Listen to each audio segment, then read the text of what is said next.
Shabbat Shalom, pessoal, tudo bem com vocês?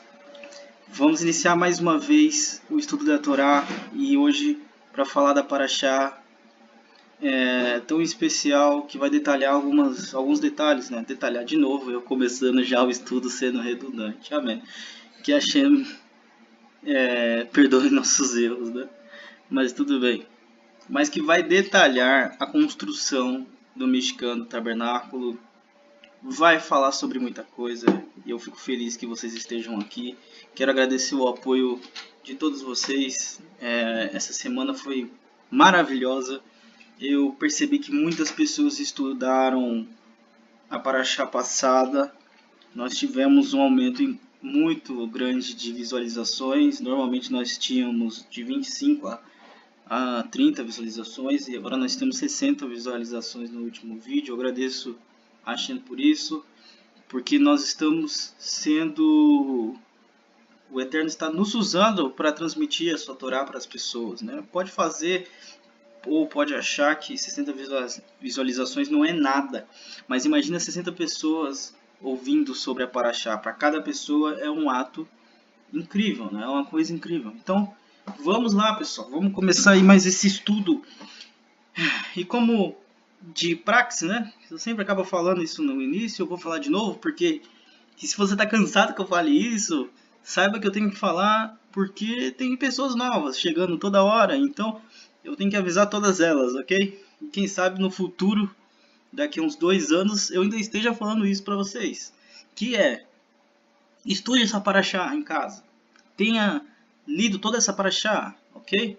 Leia toda ela antes de assistir esse vídeo. Estude sobre ela, abra seu computador, procure os detalhes, entra no Sefaria, né? Nós temos nosso site na seção de, se não me engano, né, de biblioteca, acho que ou é biblioteca ou é alguma coisa assim, umas ferramentas. Essa seção de ferramentas tem várias ferramentas, tem a Peshita aramaica, tem tantos livros lá que tem pessoas que passam anos e procurando, né? Tá tudo lá no nosso site.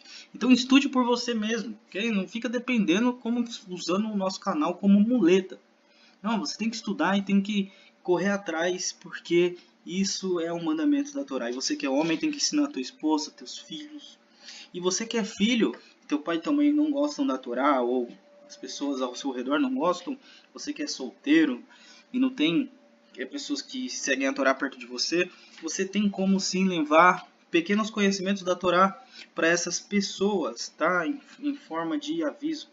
Então que esse vídeo seja um complemento do seu Shabat, que você consiga adquirir mais conhecimento, mas não dependa desse vídeo, tá? Por favor. Vá atrás do conhecimento, vai atrás de Hashem. Então aqui na Parashá Hashavua, vai de Shemot, Êxodo 35, praticamente o início do capítulo, até o 38, 20. A Parashá vai aquele que significa e convocou. Ela tem o nome dela é composta por um Vav, um Yud, um Kaf, um Rei e um Lamed, como você pode ver aqui embaixo, ok? Vou dar um overview da Parashá, né? Vamos falar sobre Betzalel. Aí na imagem que vocês estão vendo que eu tirei da internet, está mostrando um cara velho, né, com um pincel na mão, mas vocês vão entender que ele não era um velho, na verdade ele era muito novo. Vocês vão ficar assim de boca aberta para saber a idade de Betzalel, né? E vocês vão ver que não foi feito por ele. Como que uma pessoa tão nova pode ter feito praticamente tudo no Mishkan e fez a arca sozinho, tá bom? A gente vai ver tudo isso. Então essa Parashá ela é rápida por causa disso, porque ela já vai falar da construção daquilo que a gente já viu na Parashá passada, né, da construção da arca, da construção dos detalhes do mexicano, vai falar até sobre a roupa do sacerdote e etc, etc. Já começa a Parashá falando que o povo contribuiu muito. Nós vamos ver o exemplo de Moshe. Também a Parashá fala sobre outras coisas, como por exemplo, fala do povo que deu para o Mishkan, fala do Shabat, já começa falando sobre Shabat, e a gente vai se ligar em todos esses detalhes, né? Eu vou gastar um bom tempo hoje falando sobre o Shabat, ok? Então esse é o overview da Parashá, não tem muita coisa, muitos detalhes, é lógico que sempre tem muitos detalhes, mas hoje no nosso estudo não tem tantos detalhes assim sobre a Parashá, então eu acredito que não vai demorar 1 hora hoje, tá? A não ser que eu encha a linguiça, aí vai demorar 1 hora. Mas como você já acredito que vocês já são estudiosos, não vão reclamar se eu demorar 1 hora aqui falando, ok? Então, logo o primeiro verso ele diz: Então fez Moshe a juntar toda a congregação dos filhos de Israel, disse-lhes, essas são as palavras que Hashem ordenou que se cumprissem. Então é o primeiro verso da Parashá. E logo no primeiro verso coloquei um comentário interessante do Hahaim, que é um grande sábio aí, participante dos nossos estudos. Eu gosto muito dos comentários dele, gosto muito do Riscuni, do Urashi, são grandes sábios aí, que vale a pena você estar olhando o comentário deles na Torá lá no site do Sefaria. A Torá também pode nos lembrar que a execução do trabalho no Shabat é proibida, independente de ser realizada por um judeu ou por um gentil em seu nome. Então preste atenção no que o Haim ele falou. Por que eu coloquei isso? Isso aí é óbvio, né? Para você que estuda a Torá, você sabe isso, porque lá em Êxodo, Shemot 20, já falou para que os servos venham descansar e etc. Mas, infelizmente, na cabeça do povo judeu hoje em dia, né, e não é de muito tempo isso, eles acham que o gentil ele pode transgredir o Shabat na boa. Inclusive, muitas sinagogas têm o que a gente chama de Shabagoi, que é um gentil que trabalha na sinagoga acendendo luz, limpando privada durante o Shabat. E eles acham isso legal, assim, normal. O Eterno tá de boa com isso e é bom. Quando isso não é verdade, né? Já tem aquele movimento do Bnei Noah, né? Que é um movimento que priva qualquer gentil de entrar para a Torá de verdade, cria uma cerca, uma muralha entre o gentil e o Eterno, né? E tem isso também, mas vejam que isso não é um pensamento lá do primeiro século, é um pensamento recente. Isso aí não é porque o próprio Hahaim fala contra isso. Ele continua no comentário dele falando: a vocalização da palavra ter a ser, forma passiva, destina-se a transmitir quem? Embora seja permissível para um judeu ter seu trabalho realizado pelos gentios durante a semana do Shabat, ele não deve ser realizado de alguma forma. Isso corresponderia à opinião expressa no Talmud de que, se alguém diz a um goy que ele realiza um trabalho para um judeu, no caso, no Shabat, viola a proibição bíblica. A razão pela qual a Torá escreve, em vez de... é uma palavra que está no hebraico, em vez da palavra comum, que eu não sei pronunciar ainda, é para nos lembrar que o desempenho no trabalho durante 6 dias da semana é um mandamento positivo. Então isso se aplica a tudo, tá bom?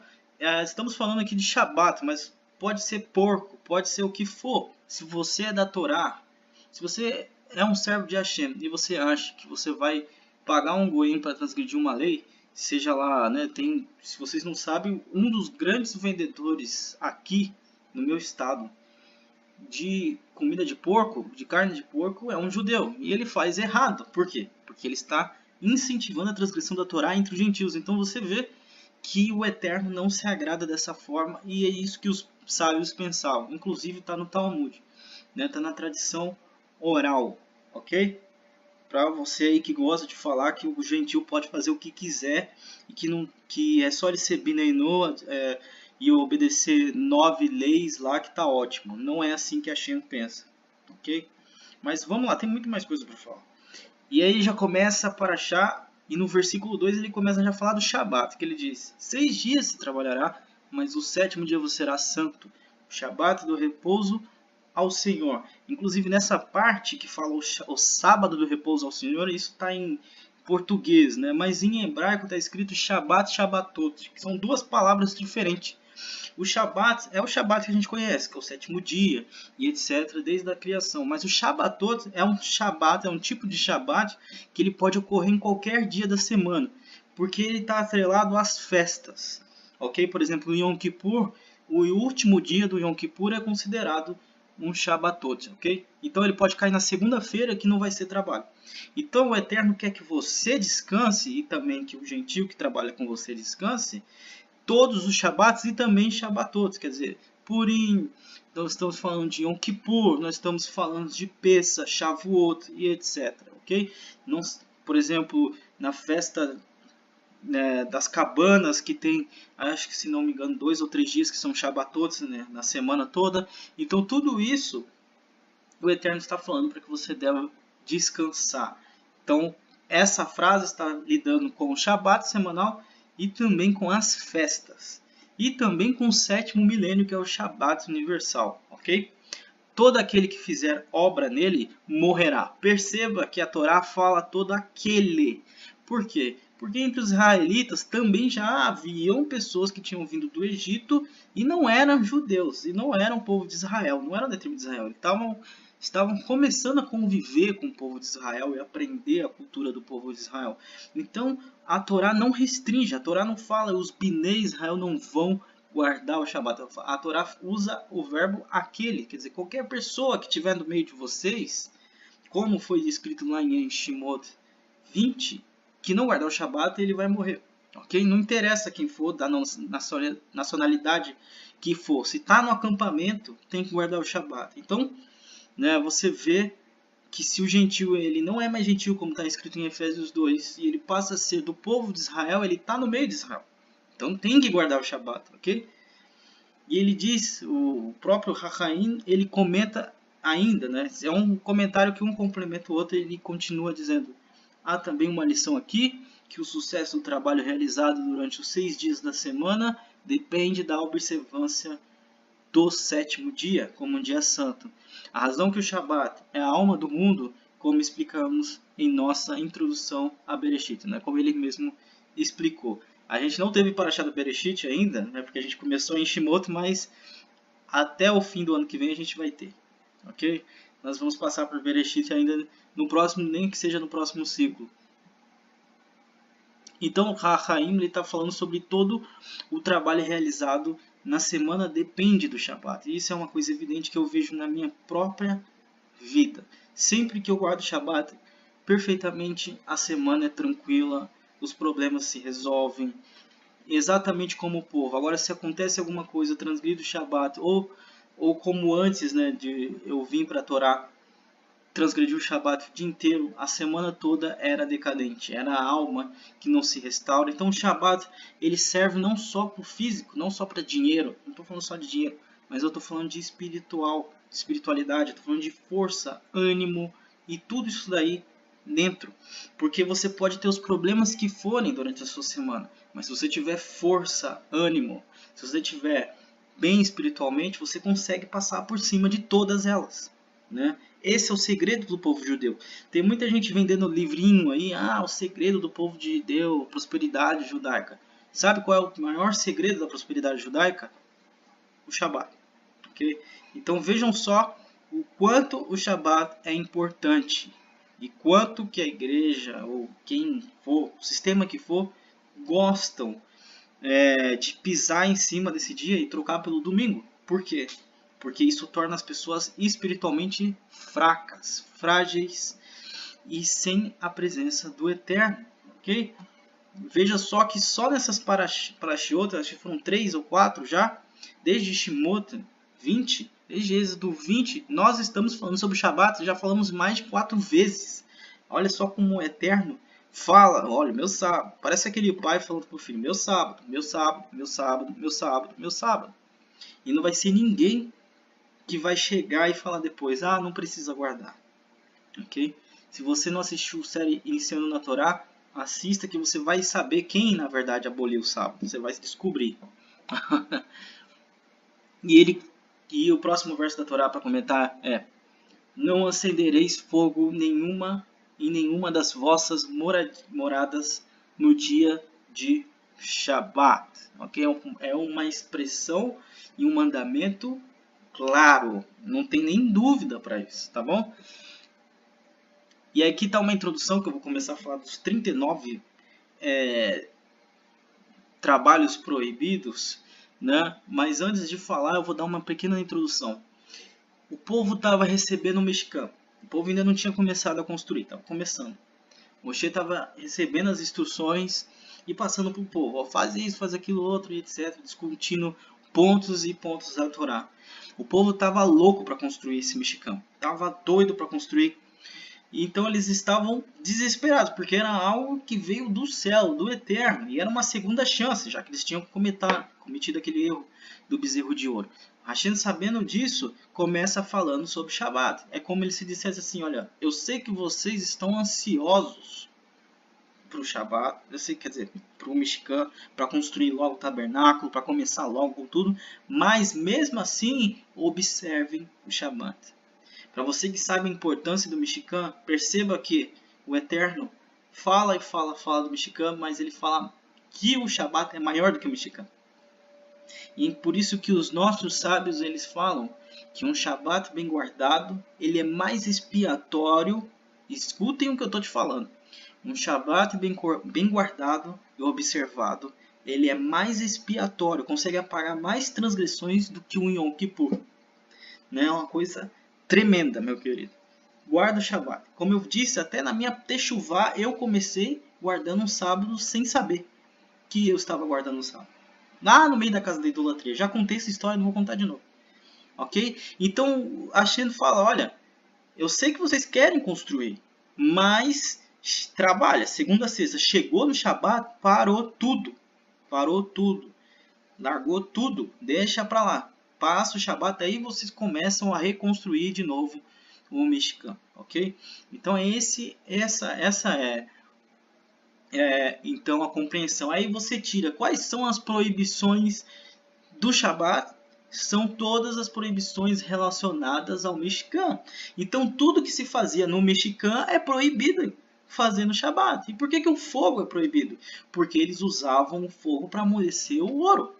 Ok? Todas as obras que se faziam no Mishkan é proibida. É lógico que tem uma vasta gama de trabalho, mais centenas de coisas de trabalho que é proibido no Shabat. Mas as principais, as 39 principais, são as que foram feitas no Mishkan. E a gente vai estudar sobre essa questão do fogo. E o Moshe disse a Bnei Israel, aos filhos de Israel, mas antes de dar-lhes as instruções sobre a construção do Mishkan, Hashem pediu que os advertisse, embora a construção do Mishkan seja um trabalho sagrado, e vocês vão ver por que é um trabalho literalmente sagrado, sempre devem interrompê-lo antes que comece o Shabat, não podem fazer nenhum trabalho relacionado com o Mishkan no Shabat. O trabalho deve ser realizado durante os 6 dias da semana, no 7º, contudo, devem abster-se de qualquer trabalho. É isso que está escrito na Torá. E tem gente que usa essa questão de 7º dia, Shabat, né, nomenclatura, para falar que não é o mesmo da criação. Eu já vi esses absurdos na internet, acreditem em mim. As leis do Shabat devem ser estudadas cuidadosamente por todos os servos de Hashem, para que esses não cometam uma proibição no Shabat por falta de conhecimento. Esta paraxá contém uma pista interessante que nos demonstra que o número de tarefas proibidas é 39. Para vocês terem uma ideia, o Shabat é o dia principal, sustenta os outros dias, é o dia que Hashem santificou. E por quê? Porque nele acontecem coisas que não acontecem nos outros dias. Por que o Shabat é mais importante? Como naquela parábola que eu falei na semana passada. Existem homens e homens. Existe o seu Zé da esquina e existe o Donald Trump, que é o presidente dos Estados Unidos, multimilionário e blá blá blá. E existem dias e dias. E o porquê que o Shabat é o dia mais precioso? Porque esse é o dia que Hashem separou para que a sua glória fosse mais acessível.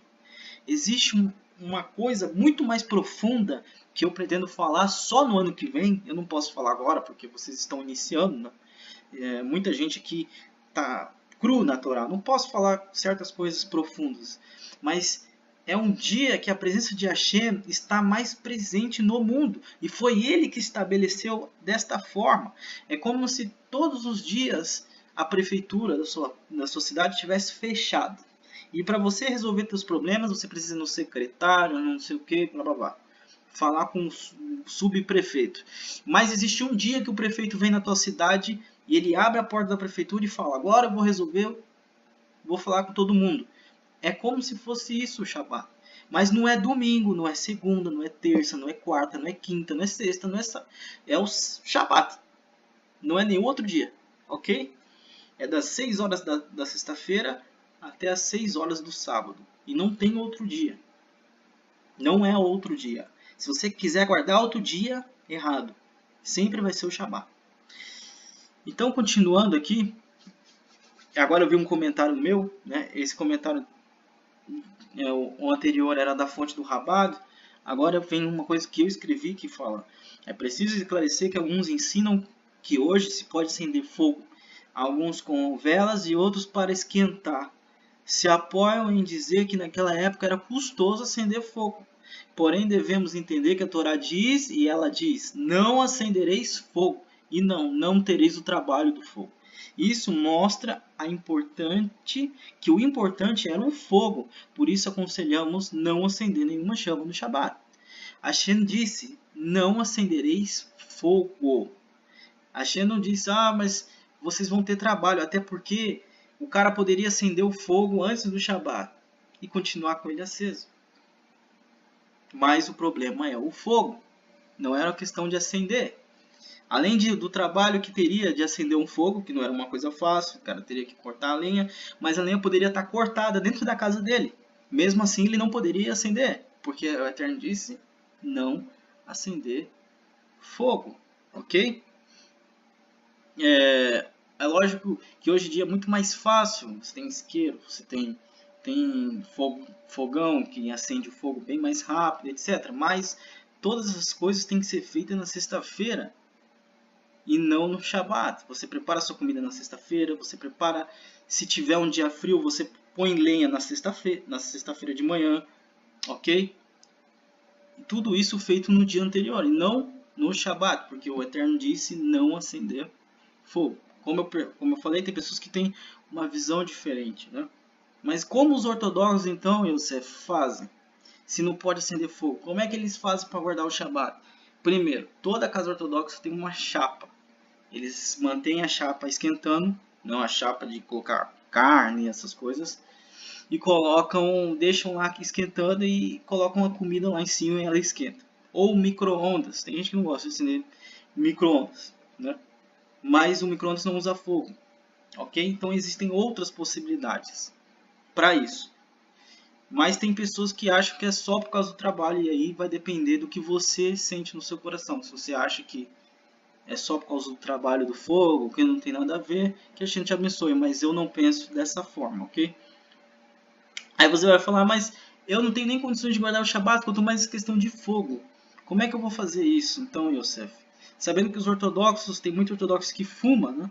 E eles não acendem nem cigarro no dia de Shabat, né? Porque isso tá aí a expressão não acender fogo, ok? Então, como é que eu faço? Como eu falei para vocês, expliquei em outros vídeos, o Shabat ele é uma Shabat não, mas o Teshuvah em si ele é um processo. Não adianta, você não vai conseguir seguir tudo de um dia para o outro. Você tem que ir trabalhando isso dia após dia, dia após dia, dia após dia. Faz aquilo que você pode fazer. E se você conseguir cumprir aquilo que você consegue fazer, por exemplo, você trabalha no sábado, você não vai conseguir guardar. Mas se o pouco do Shabat que você consegue, você chega em casa cansado, por exemplo, às 10 horas da sexta-feira. Se você chega em casa e abre a Torá, puxa, mérito. Aí você vai trabalhar no Shabat, chega em casa às 6 horas, vamos dizer.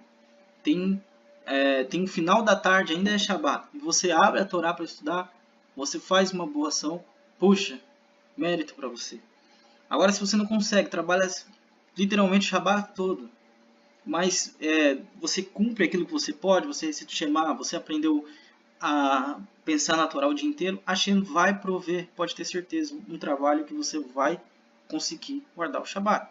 Então tudo é questão de tempo, não sejam desesperados e vão pouco a pouco até você conseguir guardar o Shabat ao pouco. Não vai sair do emprego, não vai fazer loucura, tá? Porque nós estamos, infelizmente, no Brasil, nós estamos em Israel, ok? E aí continua. O Shabat que agrada a Hashem. Como eu falei para vocês, a importância, aquela coisa do Yom Kippur, etc. E agora você pode até se perguntar, mas o que eu vou fazer no Shabat? O que a Hashem quer de mim no Shabat? Será que é só que eu não trabalhe?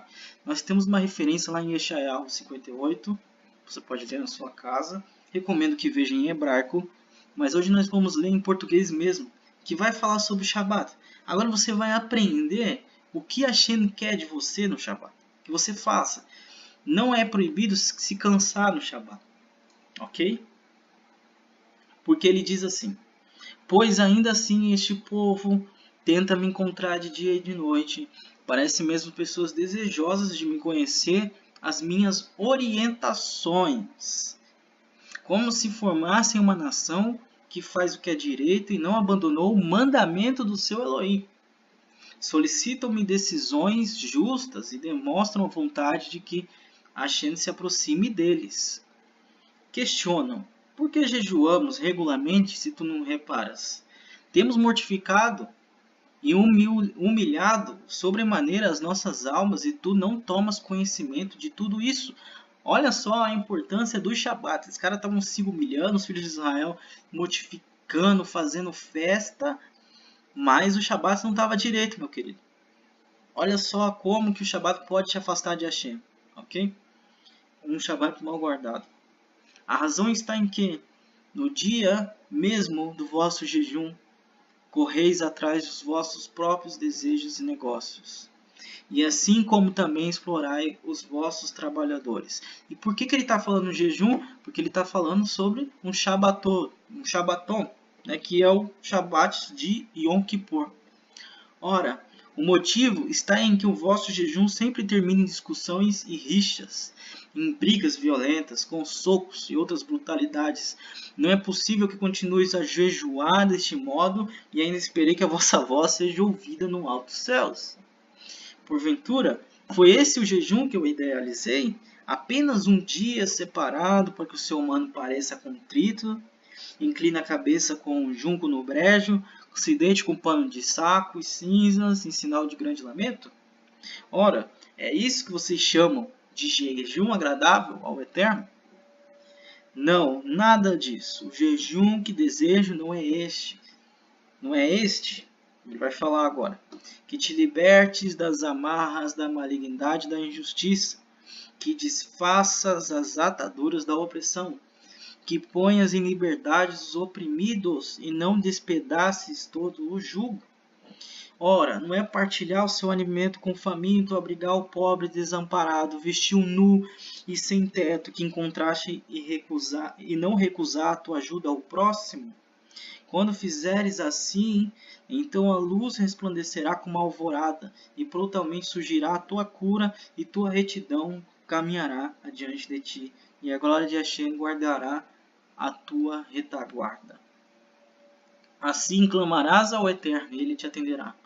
Gritará por socorro, e o Eterno responderá: eis-me aqui. Mas isto se afastares do meio de ti, o jugo opressor, e a língua, e os gestos acusadores, e a falsidade do falar. Está falando até sobre Lashon Hará, né?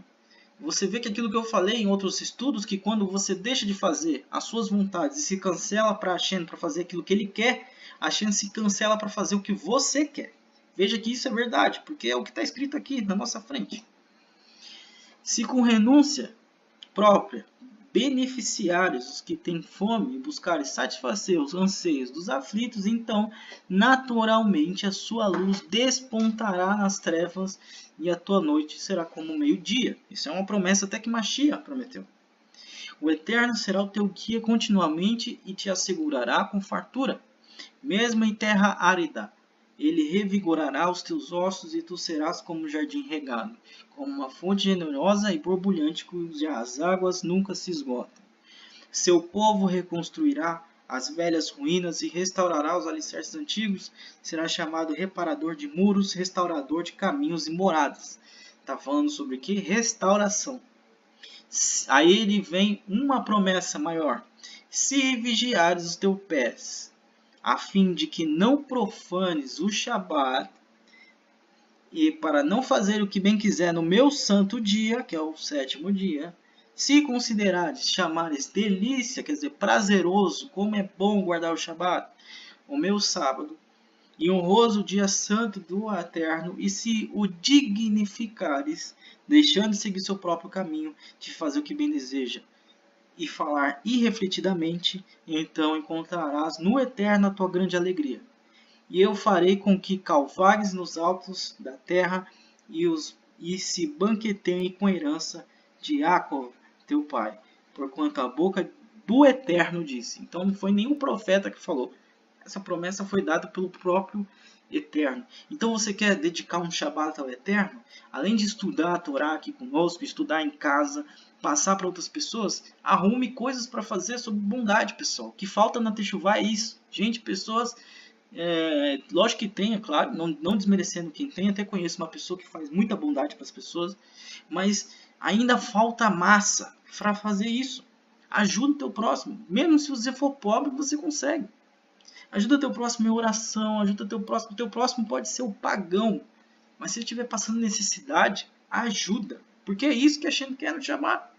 Não quer só que você fique o dia inteiro na tela de um computador estudando a Torá, mas que você também haja de acordo com quem estuda a Torá. Então, procure se envolver. Tem ONGs aí que precisam de gente, tem asilos que precisam de pessoas também, tem hospitais que precisam de visita. Eu mesmo, eu falei aqui para vocês, minha mãe passou por um período difícil, um período de câncer, e eu vou te dizer, no Hospital do Câncer aqui, onde eu moro, se uma pessoa da Torá aparecesse com um verso de um passuque dos Salmos e dando esperança às pessoas, isso seria suficiente para tornar um dia daquelas pessoas muito feliz. Isso seria uma grande mitzvah. Não tem preço isso, pessoal. Vamos acordar. E se você é uma pessoa que tem dinheiro, então é hora de você acordar. Em vez de gastar dinheiro com besteira, com isso, com aquilo outro, gaste seu tempo para ajudar os outros. O próximo, o tempo, o dinheiro. E tempo é uma coisa que todos têm. Uma coisa que até interessante, essa semana veio um cara no meu WhatsApp, um aluno, tal, me perguntou para mim assim, custa alguma coisa o estudo da Torá no seu canal? Aí eu falei para ele, sim, custa sim. Ele deve ter ficado até assustado. Aí eu falei assim, o custo é seu tempo. Não tem nada mais precioso que o tempo.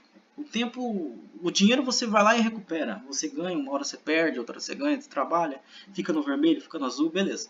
Mas o dinheiro, o tempo não tem como fazer isso. O tempo, uma vez perdido, já era. Não tem como recuperar. Uma vez que você gasta uma hora do seu dia aqui assistindo esse vídeo, estudando sobre a Torá, você não vai ter mais essa uma hora de volta. Então isso todos têm. E é a coisa mais valiosa do mundo. Então gaste o seu tempo fazendo mitzvah. Ok? Gaste seu tempo fazendo mitzvah. Vai lá, ajuda alguém, coloca uma ajuda, que nem em Israel. Eu soube por um rabino que é muito comum em Israel, na terra, né? As pessoas colocarem placas nas suas casas falando assim, aqui doa-se fio, da 1h às 2 da tarde. Na sexta-feira, por exemplo. Aí todos os dias, toda sexta, de 1 às 2, as pessoas podem ir lá e pedir fios. Vamos dizer assim, fio de lã, sei lá, qualquer coisa. E as pessoas vão lá e pedem. Essa é uma das mitzvah que poderia ser incentivada aqui no Brasil. Ok? Então que a Hashem abençoe vocês e coloquem isso em prática. Esse é o Shabat que Hashem gosta. E vamos colocar mais um outro ponto que também Mashiach passou, que é o de fazer o bem no Shabat. Não sei se vocês lembram lá em Mateus, Mashiach foi curar um cara e os fariseus da época, que eram pessoas que a maioria era corrompido, né? Infelizmente eram muito orgulhosos, tinha leis e preceitos além da Torá, e etc, etc. Eles chegaram para o Mashiach e condenaram a atitude do Mashiach por curar uma pessoa no Shabat. Vocês vejam que como estava em decadência, porque isso não é transgredir o Shabat, mas eles falaram para Mashiach que era. E aí Mashiach responde para eles, o homem foi criado para o Shabat? Não. É o Shabat que foi criado por o homem. Ok? O que isso significa? Que o Shabat foi criado por causa do homem. para que ele descanse do seu trabalho, para que ele se conecte com Hashem, para que seja um dia santo, de conexão entre você e o Eterno. A santidade entre você e o Eterno é como um encontro marcado pelo Eterno todo sétimo dia. É como um pai que mora longe de uma filha, né? E ele marca com a filha, olha, todo domingo eu vou te ligar pelo Skype. É o dia entre o filho e o pai. É o dia que o pai está ali, pronto para ouvir o filho. Então é o contrário, ok? Não há nenhum mal em fazer o bem no Shabat. Quer dizer, se uma pessoa leva um tiro na tua casa, vamos dizer assim, ou você vê a casa do vizinho pegando fogo, você não vai ajudar? Porque é sábado, você vai deixar todo mundo morrer? Né? Tem gente que crê assim, por exemplo, os samaritanos, né? Que é um povo que é assimilado lá, que se diz superior, né? O povo judeu, eles falam que tem que ser assim, mas não é dessa forma que os profetas ensinaram, que Hashem ensinou na Torá e etc. Ok? Então, se você vê uma casa pegando fogo, tua mãe passando mal no Shabat, você tem dever de ajudar, você tem dever de fazer o que é bom. Ok? E isso não é uma transgressão da Torá. Agora começa a falar mais sobre o Shabat, que é o gentio e o Shabat. Agora nós vamos ler alguns capítulos antes, né, 2 capítulos antes, sobre Yeshayahu 56. Né, agora vai de encontro aquelas pessoas as pessoas que gostam de falar de Bnei Noah, né? Vai de encontro a isso, né? A gente fala e cansa de falar. Noah sabia separar o animal puro do impuro. Como é que ele sabia disso? O Shabat foi dado na criação, não sei o que. Aí eles inventam 1001 coisas, né? 1001 propagandas para tentar excluir o gentio de tudo quanto é forma. Mas e aqui em Yeshayahu, então? Como é que se explica nisso tudo, né? Esse negócio de Bnei Noah? Porque ele fala assim: bem-aventurado o homem que assim entende e procede. Veja só que ele usa o termo homem, que é Hadam. Ele está falando da humanidade, de qualquer pessoa, de qualquer nação. Feliz a pessoa que nesses princípios permanece inabalável, observando o Shabat para não profaná-lo e vigiando sua mão para não cometer nenhum mal. Está falando de qualquer ser humano, não só judeu, israelita, nem nada.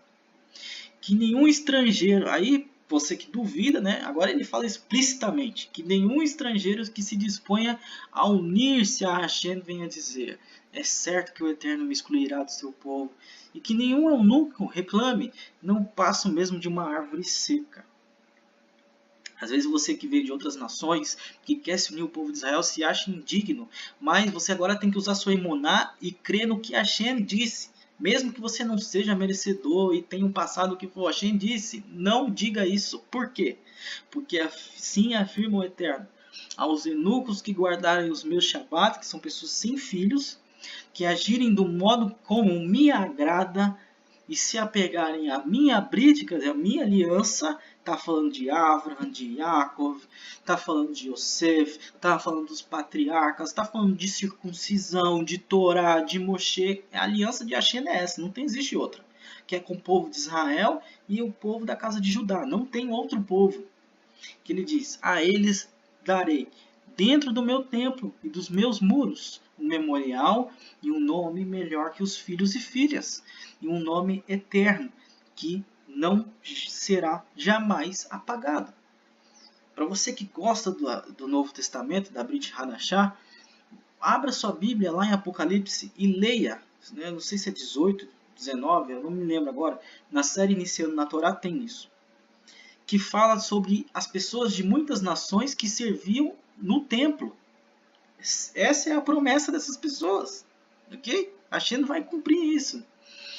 E os estrangeiros que se unirem a Hashem para adorá-lo e servi-lo. Lembrando que judeu, uma da etimologia da palavra judeu é adorador.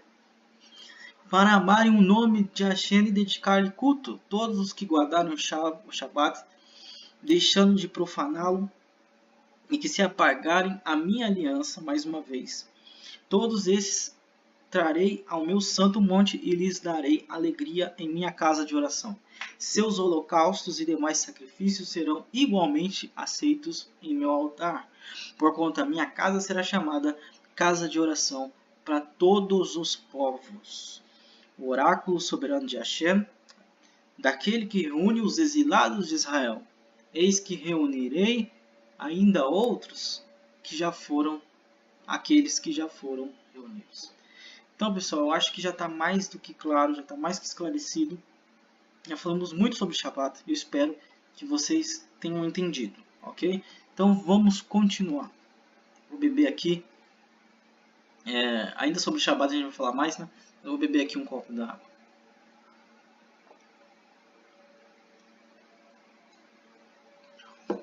Ainda sobre o Shabat, mais interessante sobre essa Parashá, que o serviço sacerdotal, o serviço dos homens de construir todo o tabernáculo mexicano, né? Principalmente Betzalel, aí, o grande Betzalel, eles foram comparados aos anjos. Você sabia disso? Porque em hebraico está a palavra melachá, e essa palavra deriva da palavra malar, que é anjo. Porque Hashem enviou cada um desses, Betzalel, ou Relivav, não sei se é Oholivav ou Relivav, depois eu vejo. Mas ele enviou esses para a construção do tabernáculo. Então eles são chamados de Melachá, que significa trabalho. Então os anjos trabalham para Hashem, fazem, cumprem coisas que Hashem manda, são trabalhadores de Hashem. E aí são chamados de Melachá, que é a palavra raiz para Melachá é Malar. E o que a gente aprende com isso? Que até os anjos, quando o Shabat chega, eles cessam. Ok? Lá no templo celestial, onde está no Shammai, lá, mesmo lá no Santo dos Santos, quando chega o Shabat, eles cessam o seu trabalho. E se os anjos cessam, meu querido, quanto mais o ser humano. Ok? Isso é uma coisa muito interessante aí. E agora nós vamos falar das melachot, que vem dos trabalhos em hebraico no plural, né, que são tá tudo ligado e interligado com a palavra de anjos, né, que é malach. Quais são as melachot que são proibidas? As 39. E antes de falar sobre as 39 melachot proibidas, eu tenho aqui um exemplo aqui para vocês, muito interessante. Aqui do lado que vocês estão vendo aqui, tá os dois passucos, os primeiros passucos da Parashá em hebraico. Se você contar dessa primeira palavra até a palavra Hashabat aqui embaixo, vocês vão encontrar exatamente 39 palavras. Quer ver? Vamos contar comigo.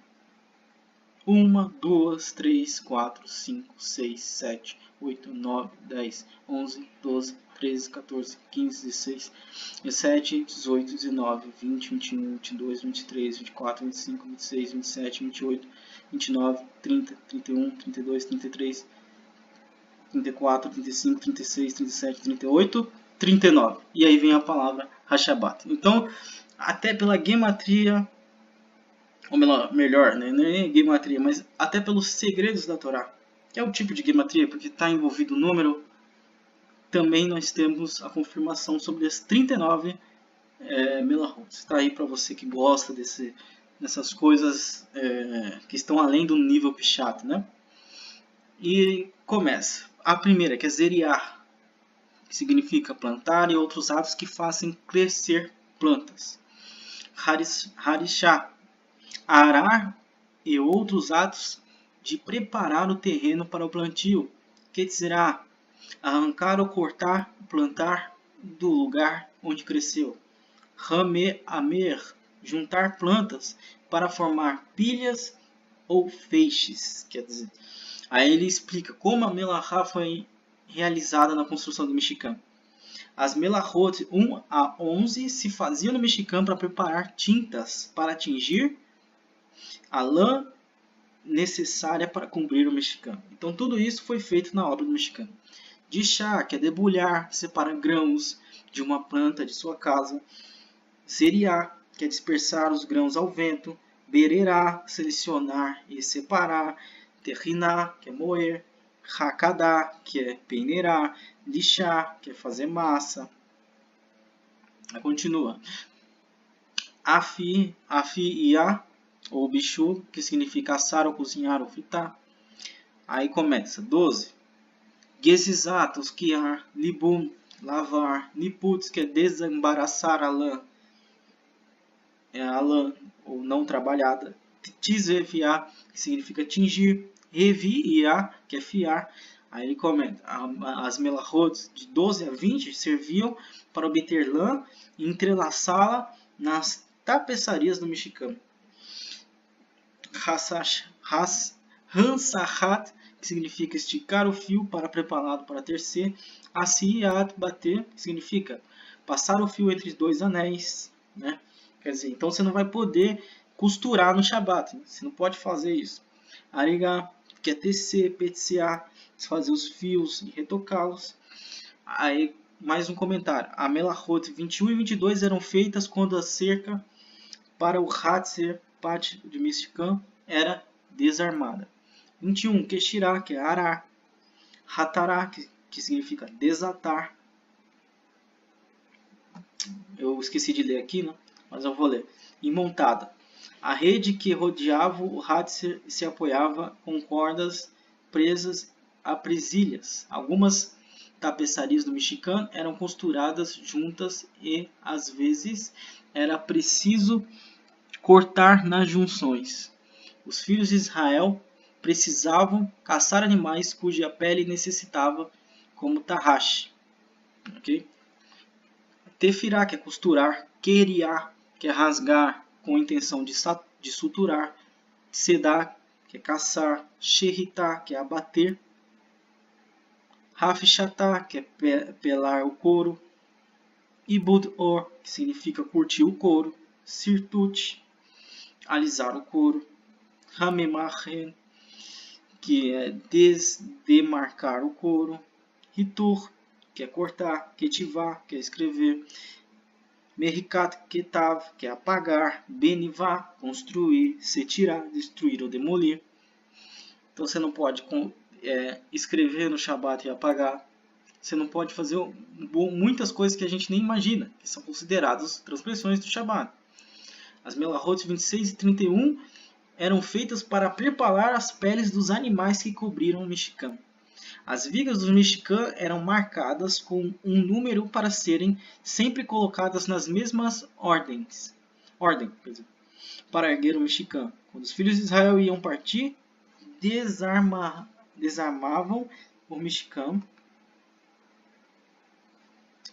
Setirar, que é destruir, demolir. Kibui, que é apagar o fogo. Havará, que é acender o fogo. Maká, Bepash, que significa terminar a manufatura de um objeto. E Hotsaá, que significa transportar uma propriedade para outra carregando em domínio público. Aí ele continua comentando. Quando os filhos de Israel iam partir, desarmavam o mexicano. Para cozinhar, antes se acendia ou apagava um fogo. Quer dizer, a madeira já estava lá, dentro da fogueira, dentro do forno. Era só acender. Ok? Por isso que eu falo para vocês. A minha compreensão é essa. Não acendam fogo. Usam micro-ondas, usam chapa. Ah, mas eu não tenho condições de ter um micro-ondas nem chapa. Ok, você ainda não pode cumprir com isso. Mas se você já pode cumprir com isso, então usa chapa, micro-ondas. Não acende fogo do fogão para fazer nada. Ok? Para cozinhar as tintas se acendia ou apagava um fogo. Quem construía um objeto para o mexicano, ao final dava uma batida de martelo para testar sua durabilidade ou outro toque final. Os filhos de Israel levavam a mochila os objetos que haviam feitos para o mexicano.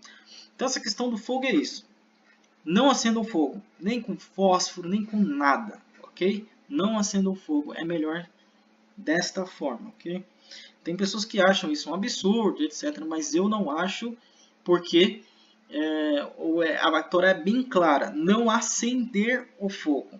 A Torá não diz nada sobre o trabalho do fogo. Por mais que o fogo dá trabalho. A Torá não diz nada sobre outras coisas. A Torá fala bem claro. Não acenda o fogo. Então, vai o meu conselho como estudioso da Torá para vocês, não como mestre, professor nem nada, mas como estudioso, amigo de vocês, eu digo, não acendam o fogo, se você pode não acender, tá bom? Vamos continuar. E assim vieram homens e mulheres, todos dispostos de coração, trouxeram fivelas, pendentes, e anéis, braceletes e todos os vasos de ouro. Todo homem oferecia oferta de ouro ao Senhor.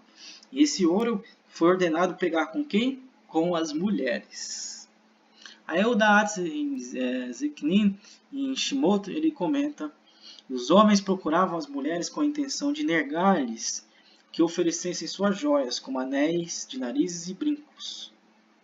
No entanto, as mulheres estavam muito ansiosas para doar até mesmo essas peças de joalheria, visto que eram para um propósito sagrado. Lembra que no bezerro de ouro foi a mesma coisa, só que elas não quiseram dar as coisas, né? E é por isso que a Torá lhes dá crédito especial por sua atitude no verso 26. E todas as mulheres cujo coração os extinguiu. De acordo com nossos sábios, esta é a razão pela qual elas foram dados um feriado a cada Rosh Chodesh. O que significa isso, meu querido? Você que é marido tem a sua esposa. Todo início de mês é um Shabat para tua esposa. Tua esposa não tem o dever de fazer nada. Nem eu sabia disso, descobri nessa paraxá. Mas isso é uma verdade. Todo Rosh Chodesh, as filhas de Israel têm o dever, por causa disso que aconteceu, de não fazer absolutamente nada. Tipo um feriado só para mulheres, ok? Mas você que é homem e se sente mulher, é lógico que esse feriado não é para você, ok? De acordo com os nossos sábios, esta é a razão pela qual eles foram dados um feriado a cada Rosh Chodesh, sendo permitido tratá-lo como uma espécie de feriado, não tendo que realizar atividades tediosas. Isso também foi em reconhecimento ao fato de que eles se recusaram a separar qualquer joia, durante o episódio de Bezerro de Ouro. De acordo com o nosso autor, elas foram dispensadas no primeiro dia dos meses de Nissan durante aquele ano, como aquele foi o dia em que o tabernáculo foi colocado. Posteriormente, cada Rodesh tornou-se um semi-feriado para todas as mulheres. A mulherada vai ficar feliz com essa, né? O maridão vai todo primeiro de Elu, primeiro de Abib, o maridão tem que ir para a cozinha. A minha esposa abriu um sorriso aqui de olho a olho. Então, tirando a brincadeira aqui, né? As mulheres são mais elevadas que os homens. E eu vou explicar isso direitinho para vocês. Por que que eu digo isso? E tem gente que discorda e acha que não é verdade, porque vê muita mulher fazendo besteira, etc. É lógico que na nossa sociedade é muito difícil de ter um parâmetro de santidade, já que as mulheres vão atrás dos homens, né? Mas a mulher realmente, ela é mais ligada à espiritualidade. Por que isso? Os sábios falam que as mulheres estão ligadas ao nível de Binah. Estou lendo aqui. E a Binah é a intuição, entendimento e inteligência. O homem está ligado a Hashem por uma qualidade inferior. E por que isso? Por quê? Chef, me explica. Isso é muito complicado para me aceitar assim tão fácil. Vou explicar para você. O homem ele foi feito do barro. O que o barro tem? O barro não tem nada. O barro é só areia, pedra. Inclusive, por que o homem ele não lembra de nada? Ele costuma esquecer as coisas fácil. Lógico, existem exceções do que eu vou falar. Isso não é uma regra universal, mas estou falando de maiorias. Por que a maioria é esquecido? A maioria, um homem briga com outro, se bate, daqui a pouco está tudo bem, etc. Por quê? Porque experimenta escrever algo num barro para você ver. Pode passar a mão e vai esquecer. A menos que você cave muito fundo, muito profundo, aí vai ficar marcado para sempre. Mas é por isso que o homem ele é mais maleável. Agora, por que a mulher é mais elevada? Porque quando a mulher foi feita, ela foi tirada de Adão. Quer dizer, ela foi tirada da costela de Adão. Era algo que não era barro. Tinha alma, tinha nefesh, tinha neshama, tinha hayah, ruach. Era uma coisa mais elevada. Experimenta gravar alguma coisa, então, numa costela, num osso. Vai ficar gravado para sempre. Então, por isso que as mulheres elas têm essa capacidade de lembrar mais coisas. Quer dizer, você erra, por exemplo, com a sua esposa em um ponto, ela vai se lembrar até o último dia da sua vida. Ela vai jogar isso na sua cara. Que você errou naquele ponto, naquele dia, naquela hora. Lógico que isso não é uma regra, como eu falei. Mas a maioria das mulheres, esse é o estereótipo, se lembram de tudo que você faz. De tudo, todas as vezes que agiu certo, todas as vezes que você agiu errado. E por isso que as mulheres são mais sentimentais, porque estão ligadas mais à alma, a Neshama. Porque existia sangue na onde elas foram criadas. Inclusive, no Sidur, está escrito que o homem deve agradecer por não ter feito ele mulher, E por que que? Né? Tem gente que acha isso machismo, mas não é. Porque o homem, ele não tem nada para agradecer. Ele foi feito do barro. Ele vai agradecer que foi feito do barro. O barro não é nada. Então ele tem que buscar alguma coisa. Qual é a única coisa que ele pode agradecer? Que ele não foi feito mulher. É isso. É a única coisa que ele tem que... Por isso que o homem ele tem essa sede de conquistar, de querer ser o maior, de agregar. Porque ele sozinho não é nada. Ele é barro. Já a mulher não tem mais esse sentimento de conquistar. Ela tem o sentimento de manter. Por quê? Porque ela já foi tirada. Ela já é algo. Por isso que ela agradece. Obrigado, Hashem, por ter me feito mulher.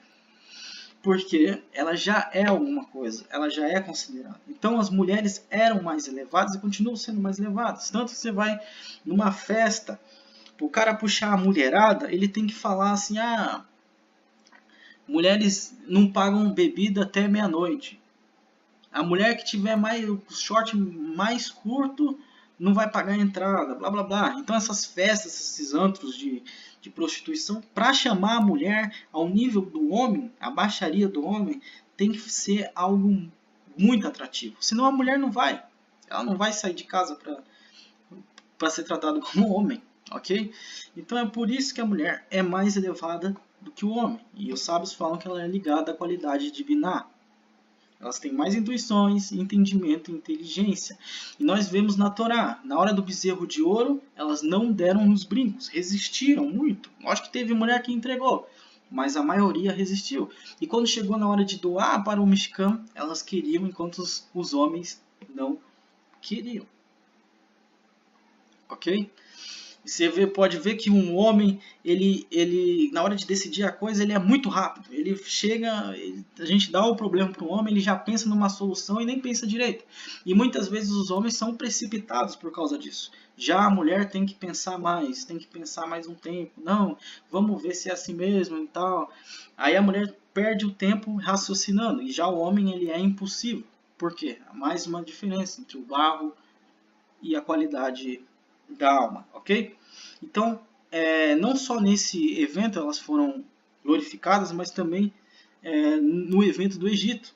Um dos méritos que tirou o povo do Egito foram os méritos das mulheres, porque elas não se rendiam aos egípcios ricos, que o cara chegava lá, não, eu sou egípcio, você é escrava, casa comigo que você vai ter uma boa vida. E elas não existiam, porque elas eram judias, filhos dos patriarcas, elas iam casar com um judeu, com um hebreu, um israelita. Então tá aí um dos motivos. Isso é tão especial, né, que você vê que há muitos anos atrás quase todas as religiões eram machistas, mesmo a Torá. A Torá dá muito crédito às mulheres. Então, vamos continuar. Depois disse Moshe aos filhos de Israel: eis que o Senhor tem chamado por nome Betzalel, filho de Uri e filho de Ur, da tribo de Judá. Agora nós devemos lembrar por que Betzalel. Betzalel, ele foi chamado por causa de Hur, literalmente, porque foi ele que deu a vida falando, olha pessoal, vocês não vão adorar o bezerro de ouro. Isso na Parashá a gente falou, na Parashá passada. Então por causa disso, que ele deu a sua vida, o filho dele, Betzalel, foi chamado, o descendente dele, para trabalhar no Mishkan. Mas você sabe quantos anos tinha Hur? Ou, quer dizer, Betzalel? Betzalel, meu querido, tinha 12 anos. 13 anos de idade. Betzalel tinha 13 anos de idade. Agora me fala como que uma criança de 13 anos vai construir uma arca sozinha. Eis aí um grande milagre de Hashem. Por quê? Porque na própria Torá fala, eu esqueci de colocar aqui, talvez no próximo slide tenha, que o Espírito de Hashem desceu sobre ele, que era o Espírito de entendimento. E dali a gente aprende quantos espíritos tem. Lembra que eu falei para vocês do Mishkan, que existe no Shammai, e que lá tem uma menorá também com 7 espíritos de Hashem? Esses são os 7 espíritos de Hashem. Está lá também em Yeshayahu, que diz assim: eis que um ramo surgirá do tronco de Jessé, das suas raízes um rebento brotará. O Espírito de Hashem, o Senhor, repousará sobre ele. Aí começa a contagem. O Espírito de sabedoria, entendimento, O espírito que traz conselho e poder. 2. O espírito que proporciona o verdadeiro saber, o amor e o temor de Hashem. 7. Esses são os 7 espíritos de Hashem, ok? Que trabalham para Hashem, ok? Do trono emanava relâmpagos e vozes e trovões, em Apocalipse fala. Portanto, perante ele estavam acesas 7 lâmpadas de fogo, que são os 7 espíritos de Hashem. Okay? É isso que a menorá representa, esses 7 espíritos. E aqui é uma profecia em Yeshayahu que o Mashiach teria todos eles. Okay? E Betzalel tinha um. Aqui está o verso que eu falei. O espírito de Hashem encheu com sabedoria, entendimento e ciência em todo artifício, para inventar invenções para trabalhar em ouro e prata e cobre, em artifício de pedras para engastar, em artifícios de madeira para trabalhar em toda obra esmerada. Também lhe tem disposto o coração para ensinar aos outros, a ele e a Olibab, filho de Aizamaque, da tribo de Dan. Aí vem a história que vai contar sobre Betzalel. Naquele tempo, Betzalel tinha somente 13 anos de idade. Por isso, Moshe perguntava-se como alguém tão jovem poderia receber a imensa tarefa de dirigir um tabernáculo. É aquilo, meus queridos, Hashem sempre escolhe o menor. Você despreza a pessoa, pisa nela, fala que ela não é capaz, e Hashem vai lá e pega esta pessoa e usa ela para fazer o seu trabalho. E você para ficar envergonhado. Hashem tinha milhares de montes para escolher. Ele escolheu o Monte Sinai, que era um monte pequenininho. Ele poderia ter escolhido o Everest, mas ele escolheu o Sinai, que é pequeno. O Eterno sempre pega essas pessoas pequenas. Moshe, boca queimada, não sabia falar direito, todo vergonhoso. Hashem foi lá e escolheu ele. E agora, para fazer a arca, Hashem poderia ter pegado os sábios, o fulano, o ancião. Não, ele pegou Betzalel, que tinha 13 anos de idade e não sabia nada da vida. Encheu ele com o poder dele, para mostrar que não é o ser humano, é o Eterno. É que nem eu aqui. Não sou eu que estou te ensinando, mas é o poder do Eterno, da Torá dele. E você está aprendendo por causa dele. Porque é ele que grava esse conhecimento no teu coração. Então nunca me idolatre achando que eu sou perfeito, que eu não erro, que eu nunca vou errar. Porque qualquer dia desses eu posso errar. Eu vou me retratar. Mas e aí? Se você me idolatrar, você vai errar junto comigo. Ok? Nunca faça isso. De acordo com a regra de que é correto consultar a comunidade antes de nomear um líder, Hashem perguntou a Moshe: será que Betzalel parece digno para este encargo? Aí o Moshe respondeu: ele já é o homem mais humilde da terra, né? Não esperava outra coisa. Se ele é digno aos teus olhos, replicou Moshe, certamente é aos meus. Quanto mais tarde Moshe apresentou Betzalel para o povo como arquiteto do tabernáculo, ele por sua vez perguntou ao povo: vocês concordam com o fato que Betzalel ser o construtor? Se ele é digno aos seus olhos de Hashem e aos seus, replicou o povo, certamente é ao nosso. Betzalel foi inspirado com sabedoria divina e compreensão para ser capaz de ser bem-sucedido nessa missão.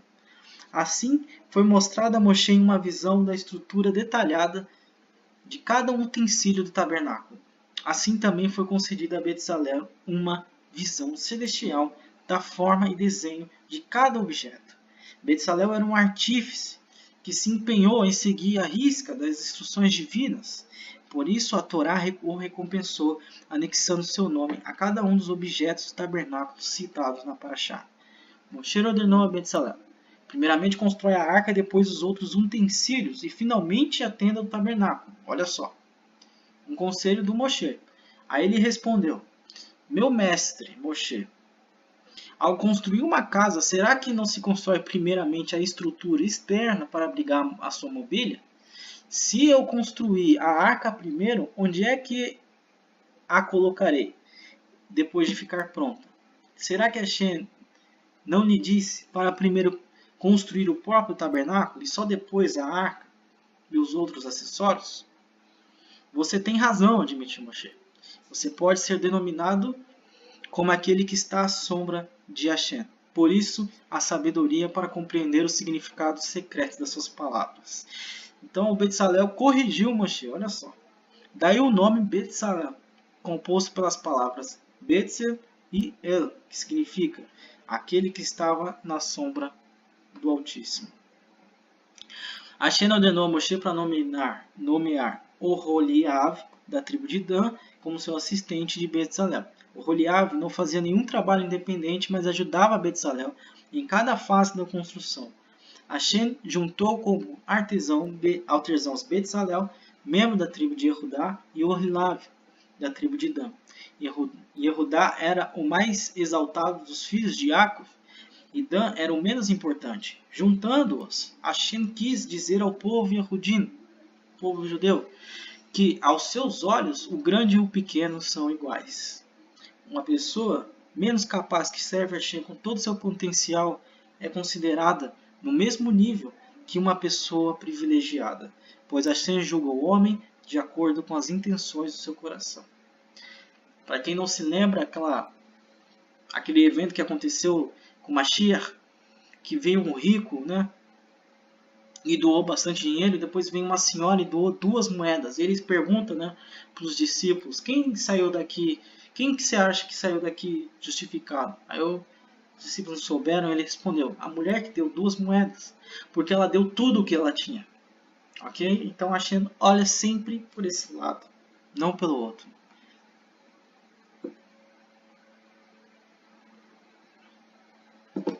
Bom, para quem frequenta esses templos, né, já está reconhecendo o que eu vou falar agora.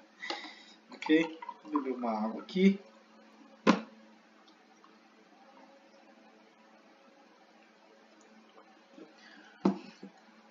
O versículo ele começa, né? Falaram a Moshe, dizendo, o povo traz muito mais que basta para o serviço da obra que o Eterno ordenou que fizesse. Então mandou Moshe que fizessem passar uma voz pelo arraial, dizendo, nenhum homem ou mulher faça mais obra alguma para oferta alçada no santuário. Assim o povo foi proibido de trazer mais. Aí o Haror, né? Sempre erro o nome dele, que ele continua, ele comenta esse verso, ele diz, a Torá registra esse fato para lisonjear as pessoas que contribuíram tão generosamente, e para louvar a honestidade dos artesãos, que, em vez de embolsar o excedente recebido, chamou atenção para isso, e assim melhorou a sua reputação como sendo honesto. A pessoa encarregada de contar todas essas contribuições também merecia elogios por impedir que as pessoas tragam mais do que é necessário, já que ela não estava interessados em acumular ouro ou prata do povo. Bom, e do lado tem um monte de missionário aí, né? Que esses não são únicos, eu só coloquei como exemplo, que eu achei na internet aí, com as suas respectivas riquezas, né? E você vê que esse povo ele age de uma forma totalmente contrária de um líder de verdade que foi como Moshe. Quanto mais para eles, melhor. Eles tomam seu dinheiro, sua vida, seu tempo, tudo que você tem, né? Tudo. Você não tem mais tempo para ficar com a sua família, você não tem mais tempo para estudar as escrituras, você só tem tempo para trabalhar de graça para eles, enquanto eles ficam multibilionários, né? Então vejam aí a diferença. Espero que isso seja um choque de realidade para você acordar. Ok? Nem vou gastar muito meu tempo. Assim todo sábio de coração entre os que faziam a obra fez o tabernáculo de 10 cortinas, de linho fino, torcido e pano azul, de púrpura e de carmesim. Com querubins da obra mais esmerada as fez. Aí vem o grande ensinamento. Por que Hashem dedicou tantas parashiot da Torá ao assunto do Mishkan? A resposta é que essas repetições têm por objetivo despertar dentro de nós a percepção da importância do Mishkan e da sua grandeza aos olhos de Hashem. Depois que o príncipe coroado voltou do seu primeiro dia na escola, foi objeto da incessante atenção do pai pelo resto do dia. O rei não conseguia parar de expressar sua preocupação e cuidados com o príncipe coroado, que dera seus primeiros passos fora do palácio, e repetia continuamente, meu filho já voltou da escola? Meu filho já almoçou? Meu filho já foi descansar? Um relato repetido de um evento na Torá é a expressão da consideração de Hashem e da importância que ele atribui ao assunto. Seu pai e sua mãe é a mesma coisa. Para você que é filho, com certeza, quando seu pai e sua mãe acham uma coisa importante, ele fala 10 mil vezes na sua cabeça. E você vê que Hashem falou do mexicano por umas 4 paraxá. E do Shabat já falou umas 5 vezes. Entendam a tamanha importância dessas coisas. Similarmente, o relato do encontro do servo com Avra, Eliezer, como Rebeca, a futura esposa de Isaac, é feito 2 vezes na paraxá de Hayé Sará, demonstrando que as conversas dos servos de nossos patriarcas são preciosas para Hashem. A fonte que eu tirei isso é o Rabat, ok? Vamos lá, continuar. Fez também um castiçal de ouro puro, de obra batida, fez o castiçal, que é a menorá. O seu pé, as suas canas, os seus corpos, as suas maçãs, as suas flores na mesma peça. 6 canas saíam dos seus braços. Existem muitos significados para esse importante utensílio. Um deles explica que a menorá representava o centro de onde a espiritualidade era irradiada para o mundo. A menorá era acesa com azeite, que simboliza a sabedoria da Torá. Quer dizer, você como um seguidor de Hashem quer ter algum dos espíritos de Hashem, tem que estudar a Torá, porque a Torá é como azeite da sua menorá. Não vai ter espírito de Hashem se não tiver obediência à Torá. Okay? Outro ponto interessante é que a finalidade da menorá não era iluminar o ambiente interno do templo sagrado, e sim iluminar o exterior. Da mesma forma, os espíritos de Hashem não é para você brincar com eles dentro do seu corpo, mas é para você externá-los. É para afetar os outros, para você usar a sua sabedoria para restaurar o mundo, a sabedoria, a bondade, etc. Né? Ao invés de serem mais estreitas na parte de fora e largas na parte de dentro, como eram as construções na época, a fim de que a luz natural iluminasse o aposento, as janelas do templo eram estreitas do lado interior e largas na sua parte externa, como um funil, né? Com a finalidade de espalhar a sua luz da sabedoria e espiritualidade da menorá para o mundo. Então, você que quer ter o espírito de Hashem, já sabe, tem que externar. Fez também a pia de cobre para suas bases de cobre, dos espelhos das mulheres que se ajuntavam, ajuntando-se à porta da tenda da congregação. Tá aí um exemplo de pia, né? Lógico que não era dessa forma, porque era feito de espelho, né? Mas é só para vocês entenderem. Aqui é a pia das mulheres, e não tinha dimensão de tamanho, tá? O Eli Ben Ezra, ele comenta, dos espelhos das mulheres que se reuniram. Era comum as mulheres então se embelezarem diante de um espelho pela manhã, mas havia algumas mulheres piedosas que renunciaram às vaidades mundanas e doaram seus espelhos de cobre para a feitura dos vasos sagrados. Essas mulheres se reuniam todos os dias perto da tenda do encontro para orar e receber instruções nos mandamentos. Veja que isso aí, né, servia muito para mulheres, era um mérito das mulheres. Então veja que a gente separa as coisas, a gente fez separação entre homens e mulheres. Por isso que numa sinagoga sentam mulheres a um lado, homens aos outros. Por isso que na escola não estuda todo mundo junto.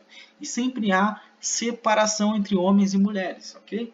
Faça a separação na tua casa, ok? E o da Atzekenin, ele comenta, com os espelhos das mulheres que servem. Mulheres castamente executar tarefas perto da entrada do tabernáculo. Moshe desejou que as mulheres pudessem observar como seus espelhos doados para a construção do tabernáculo tinham sido usados como uma tampa polida para o altar situado em frente à entrada do tabernáculo. Isto foi ao lado do lavatório para os sacerdotes, de onde lavaram as mãos e os pés, e das águas contidas ali, que uma mulher suspeita de infidelidade Sotá seria feita para beber, a fim de provar que ela era inocente desse pecado. Então, justamente, né, desse objeto, que tem muito mérito, consagrado a Hashem, purificado, etc., quando a mulher ela era acusada de adultério a água que ela bebia vinha justamente desse lugar, né? Por isso que causava a morte, se ela tivesse realmente adulterado. Porque aqui está praticamente o mérito de todas as mulheres de Israel, né? A mulher que se entrega ao adultério, ela está envergonhando todas essas mulheres, então ela acaba morrendo, ok? Ou senão ela acaba ficando grávida. O mérito é tanto, ou a Abraão é muito ou a maldição é muita, ok? Então é isso aí, pessoal. Chegamos ao fim da nossa paraxá, infelizmente, 1h15. Então o que eu posso desejar a vocês é um bom Shabbat. Aproveitem o Shabbat, que ainda é 3h15. Então aproveitem o Shabbat para vocês. Que a Shina abençoe todos vocês. Continuem acompanhando o canal. Não esqueçam amanhã o nosso estudo sobre o Arhot Tzadikim, que é o Psicologia dos Justos, sobre ética e moral. Um abraço para todos aqueles que andam acompanhando.